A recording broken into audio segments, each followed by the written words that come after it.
What beer are you going to try next? I know what I'm gonna Beer time, it's beer time with the beer man. try. Hey, how's it going, everyone? Hope you're doing good tonight, today, wherever you're at in this world. I'm doing good. Just got off work. Just kind of chilling, doing my show. This is the last day of Scottish Week, and I told you I would reveal what will be the next week to come. So what I'm going to reveal right now is going to make you very happy for all you stout people. It's Stout Week coming up next week. Any kind of stout from anywhere, just stout. Any stout I find goes up.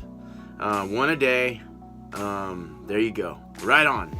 Okay, so today, to top off my Scottish week, day 7 of Scott, I believe it better be day 7, but it's the end. Let's just put it that way. The end of the week. Yes, I've said so many times. So, I have Bellevue Brewing Company's Scotch Ale. Basically, I would consider that, I guess, a wee heavy, if you want to call it that. It's 7.7% with 32 IBUs. Bellevue, Washington. It was I didn't see it before. I was going to get an Irish red ale that I saw, but instead I ended up getting this because it just looked more attractive. I really liked the label. It really caught my eye. But let's get into it. We'll get into all the details after.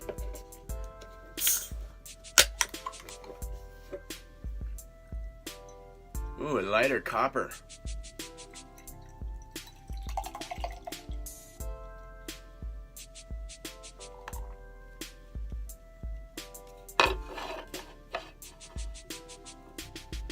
So it's got probably about a finger head.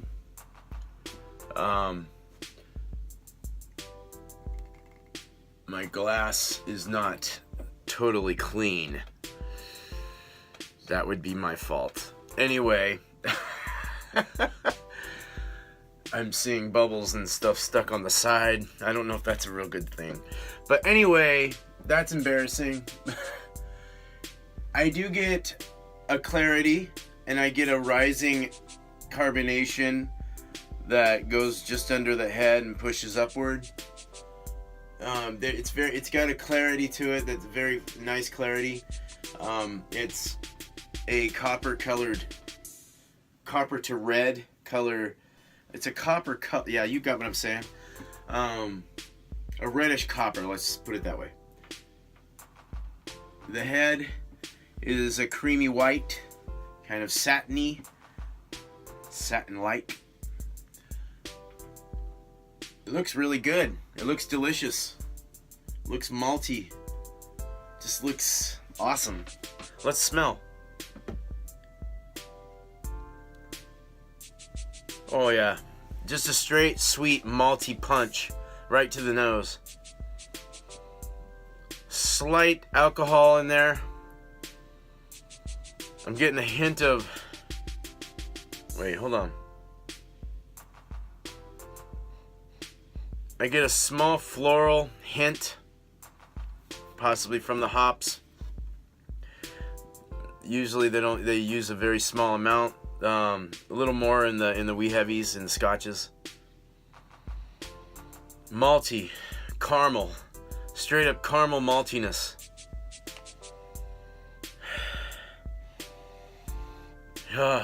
Wow. Yeah. Almost like a banana. I don't know. Let's see. Banana.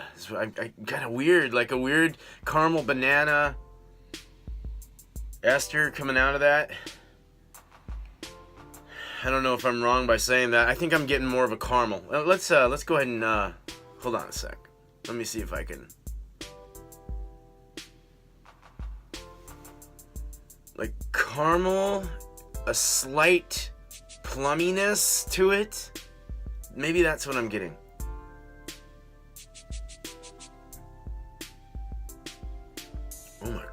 Oh my lord. Sweet caramel maltiness. Somewhat grainy, but very sweet. And sweet going down till about mid-neck, and then it kind of sour, or it kind of dries out.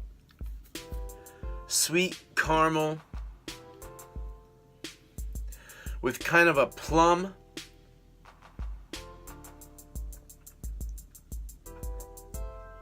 There's a plummy ester coming out of this, like a, yeah, some kind of dried fruit going on. Kind of bitter around the edge of the tongue. Kind of a dry, bitter, sourish on the back of the palate.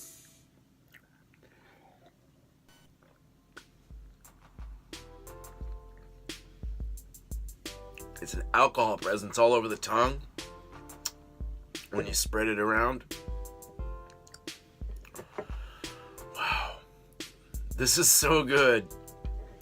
This is by far, between this and Chub, and then, this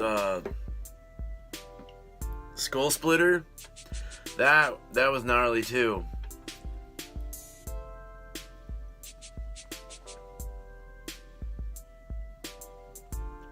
Yeah. The alcohol goes up into your nose, kind of a banana plum and a caramel with a sweet, tangy, bitter kick on the back with the dryness. It's nice. It doesn't hold that sweet too long, you know. A little longer than the others though. A little sweeter for a longer period of time. But it's all right. I like that. Let's go into some things here. So basically, Scotch Ale. Tasting notes for this beer is rich, full-bodied caramel goodness with hints of cashew, hazelnut, and toffee. I wasn't even thinking about that. Yeah, totally. That hazelnut is what I think I was getting, and some toffee for sure. So pairings for this particular beer is grilled fresh hearty pot Roquefort. Oh, I said that all wrong. Grilled wild game, fresh mussels, hearty stew, pot pies, and Roquefort cheese. I was saying it, I was reading it vertically instead of like that, you know what I mean? Hold cold, drink fresh.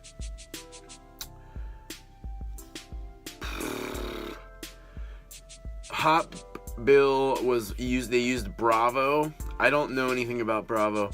Grain bill, 2-row pale, Caramunic 2, caramel 40, caramel 120, and roasted barley. Roasted barley. Nice. Handcrafted proudly from Bellevue, Washington. It's a very, very, very wordy can. It gives you a lot of information. Informative can. A Discovery Series beer. So it pretty much matches up though kind of with what a Scotch Ale should be like. I mean, a rich, dominant, sweet flavor and aroma.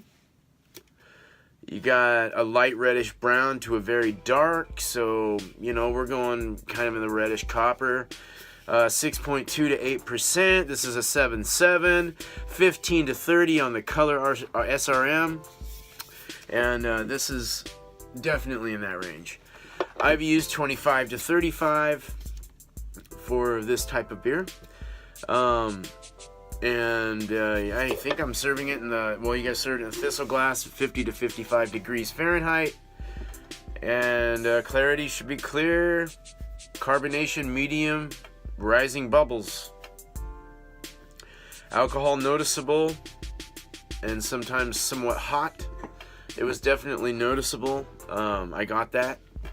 Hot bitterness should be low, and it was definitely like you still got that kind of bitter sour kindness and dryness on the back, but kind of a tangy, but very slight. So, you know, with all this being said, this man, I've been given a lot of 10s lately, but this is a 10.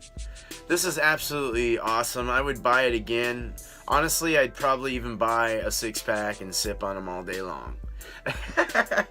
They're just, it's, you know, it's a little stronger, but it's good. And I like the scotches.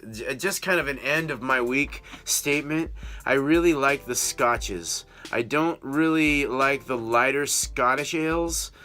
Maybe an 80 or a 90 shilling would be better for me. Just for me. Some people might like it differently or might like a lighter Scottish, you know, that.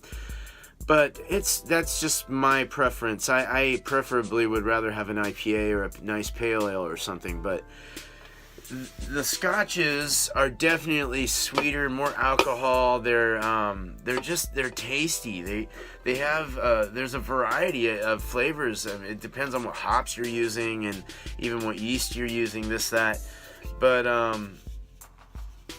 yeah, I mean, it's just amazing. I really got into these scotches and I really like them, and I do like the red ales as well. I like the Irish Reds and the actual American red ales.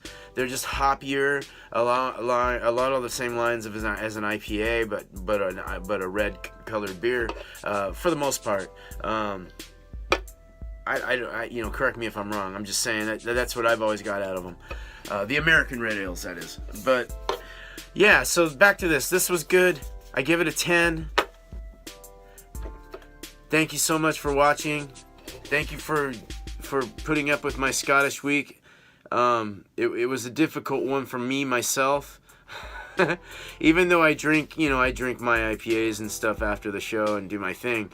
But, you know, I have my go-to beer, and so it's really hard to study another beer, but it's kind of nice to be able to learn about these beers, and I was very interested in learning more about the Scottish ales, so I feel like I've learned quite a bit. So thank you so much for watching me and bearing with this, and comment, let me know what stout you'd like me to try. Light to strong, whatever the hell you want to give me. You know, as far as alcohol or look or flavor or whatever, it doesn't matter. It doesn't have to be from a country, any country in particular, whatever. Subscribe, hit the bell, and you'll get notified when I have new shows up. So thank you so much, and have a good night. Take care.